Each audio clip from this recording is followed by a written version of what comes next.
Aliens को लेकर आए दिन तमाम तरह के दावे किए जाते हैं। यूएफओ को इनसे जोड़कर देखा जाता है और कहा जाता है कि धरती पर बार बार आते हैं। ब्रिटेन में 2.5 साल के भीतर करीब 1000 यूएफओ दिखने का दावा किया गया।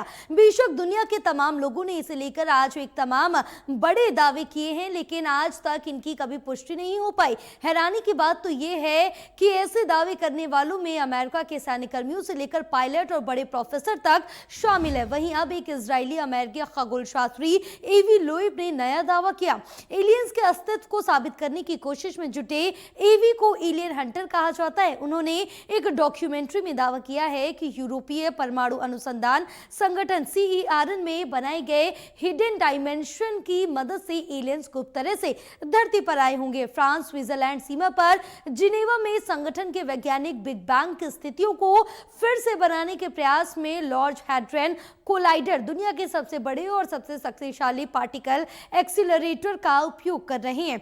इसके माध्यम से उन्हें यह भी पता लगाने की उम्मीद है कि हमारा ब्रह्मांड सबसे पहले कैसे बना। The paranormal UFO connection documentary में प्रोफेसर लुइब ने सुझाव दिया कि एलियन हम पृथ्वीवासियों से कहीं अधिक दूर हो सकते हैं। उन्होंने दावा किया कि यह संभव है कि पहले से ही अरबों वर्षों से डायमेंशन होपिंग टेक्निक पर काम कर रहे होंगे। प्रोफेसर ने यह भी कहा कि अगर एलियन तकनीकी हम तक पहुंचने में सक्षम हो गई तो हम पूरी तरह से आश्चर्यचकित हो जाएंगे, क्योंकि ये वर्तमान में पृथ्वी पर हमारे पास मौजूद तकनीकी से परे होगी। प्रोफेसर लोइब कहते हैं कि एलियन चुपचाप धरती पर आते होंगे और सभी तकनीकी उपकरणों को देखते होंगे। उन्होंने कहा कि ऐसे में इंसान की ओर से हिडन डायमेंशन के माध्यम से यात्रा करने पर किसी भी टकराव की अधिकांश संभावना पैदा होगी।